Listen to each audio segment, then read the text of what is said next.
The night was supposed to sparkle. Amber lights draped across the backyard, soft jazz drifting above the clink of champagne flutes. It was my daughter Lily's engagement party, something I had quietly hoped would never happen, though I never dared say it aloud. I watched her glide through the crowd smiling, radiant, and beside her, the man she insisted she loved, Ethan Calder.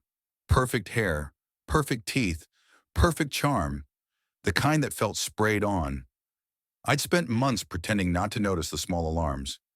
His evasive answers about work, the odd late-night calls he stepped outside for, the way he watched people with calculation instead of warmth. But Lily begged me to trust her, so I kept my doubts locked behind a polite smile. Until tonight. Ethan cornered me near the patio, his grin stretched too wide. "Mind stepping somewhere private, sir?" he asked. Sir. He always used it like a shield, a way to stay just out of reach. I followed him into the quiet of the pool house.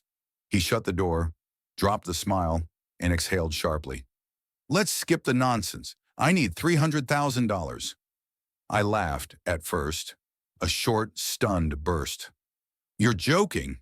His eyes hardened. "No, and I know things about your business dealings that wouldn't look good if they got out." Ah, there it was. Blackmail. Or at least his sloppy attempt at it. I didn't react, not visibly. I simply stared at him, taking in the arrogance, the careless confidence. He thought he was in control. He thought I was just another aging father desperate to keep the peace. "I'll give you until tomorrow," he said, tapping his watch.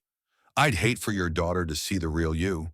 But the irony, the dark and perfect irony, was that he had no idea I already knew the real him.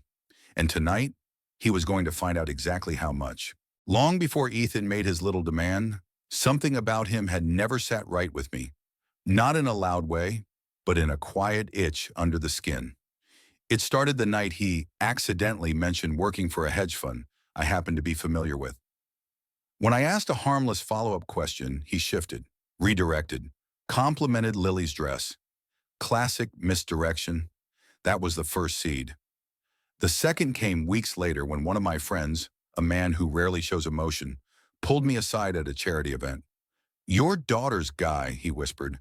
"Did he tell you he's a financial analyst?" "Yes," I replied, uneasy. "He isn't. Nobody by that name works in the firm," he claimed. The itch became a warning bell. I didn't want to spy. I didn't want to intrude. But I had a responsibility. So I did what any cautious parent would do. I quietly hired a licensed investigator. Nothing dramatic, just a background sweep. And oh, did it deliver? Ethan's resume was fiction. His degree had been revoked years ago for academic fraud. He'd been associated with several failed startups where money had mysteriously gone missing, though never enough for police to get involved. He floated from city to city, girlfriend to girlfriend, always leaving behind charming stories and drained bank accounts. Lily never knew. His manipulation was textbook. He love-bombed, isolated, and dazzled. She believed she'd found her soulmate, and so I waited, observed, played the part of the slightly dense, slightly old-fashioned father, never revealing what I'd learned. But I wasn't passive. I built something, a quiet trap. Pieces placed one by one, evidence confirmed, witnesses gathered, a plan built with surgical care. Tonight, he walked directly into the center of it, demanding money he assumed I'd pay. He had no idea the stage was already set, and every guest outside was about to watch the curtain rise. I stepped out of the pool house calm, composed, masking the adrenaline simmering just beneath my ribs. The party was in full swing, guests laughing, Lily toasting with her friends, the music swelling at just the right moment. Ethan followed, smoothing his shirt, switching back to his perfect fiancé persona. "Remember," he murmured, "tomorrow. Don't make me ruin things." I gave him a single nod. "Of course, but first a toast." I tapped my glass. Conversation softened, then faded. Faces turned toward me. The night air felt electric. "Thank you all for coming," I began. "It means the world to celebrate Lily's happiness together. And tonight I'd like to share something important. Something about family, about honesty." Ethan's smile flickered. "But before I continue, Ethan, would you join me up here?" He froze, just for a second, but I saw it. a tiny crack. Reluctantly, he stepped beside me. Lily's eyes sparkled with pride. She squeezed his hand, unaware he was sweating. Now, I said gently, a good relationship is built on truth, transparency, trust, and sometimes we uncover things we didn't expect. Ethan's jaw tightened. Mr. Collins, this isn't the time. Oh, but it is. I raised my voice, not angrily, but firmly. Everyone here deserves to know who we're welcoming into our family. A murmur rippled through the crowd. I held up a folder, not thick, but heavy in implication. Ethan, this contains a full review of your background, your real employment history, your past ventures, and the women who came before my daughter. His face drained of color. Lily's glass slipped from her fingers. Dad, what is this? The room tensed like a held breath. Ethan stepped forward, voice cracking. He's lying.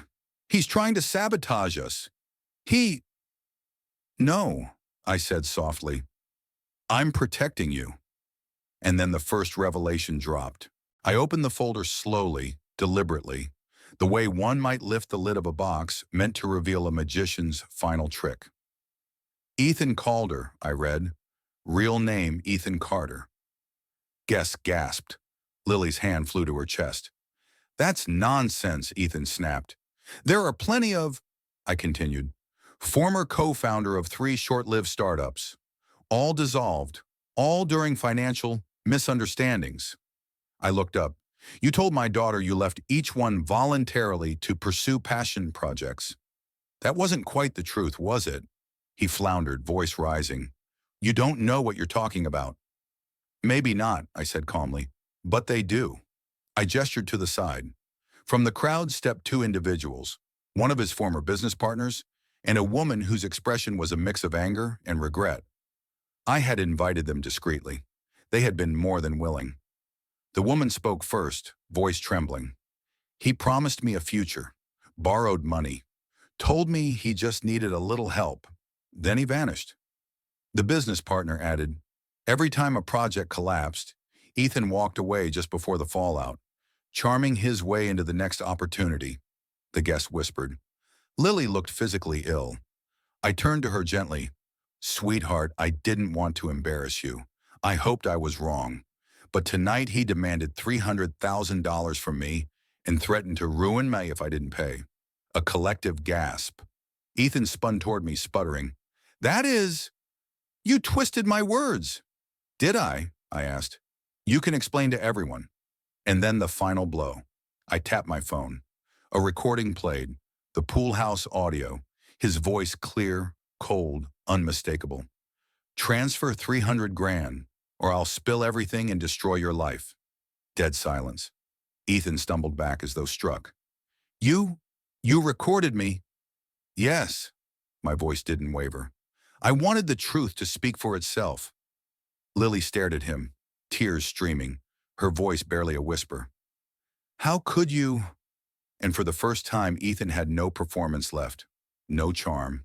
Just a man exposed before everyone he meant to manipulate. Security, our family's longtime staff, stepped forward quietly. I gave a single nod. Ethan, still sputtering about conspiracies and misunderstandings, tried to back away. But no one supported him now. The crowd parted like he carried a contagion. He was escorted toward the gate, protesting, pleading, shifting into every persona he had ever used. Smooth talker, victim, lover, aggressor. None of them worked now. Lily collapsed into a chair, shaking. I knelt beside her. I'm so sorry, she whispered. I didn't see it. I thought he loved me. I brushed her hair gently behind her ear. Love doesn't threaten your family. It doesn't demand money. And it never hides the truth. Guests slowly drifted away, murmuring condolences, offering support. The lights dimmed. The backyard, once buzzing, settled into a soft, somber quiet. It felt like the end of something, and the fragile beginning of something better. Lily finally looked at me with exhaustion and relief mingling in her eyes. Thank you for protecting me, even when I didn't want you to. You're my daughter, I said. I'll always protect you, even if it means being the villain in the moment. She hugged me tightly, a long, real hug the kind we hadn't shared in years. No guests, no pressure, just truth. Over the next weeks, things healed. She sought therapy, reconnected with friends, slowly rebuilt her trust in her own judgment, and I made a promise to let her take the lead in her life, offering guidance only when asked. As for Ethan, he disappeared from our world entirely, but not before sending one final email. You got lucky. Next time, someone won't. I read it once, then deleted it, because luck had nothing to do with it. This was the result of patience, preparation, and a father's quiet, unwavering love. A love stronger than any threat. A love that sees through every mask. A love that, in the end, always protects.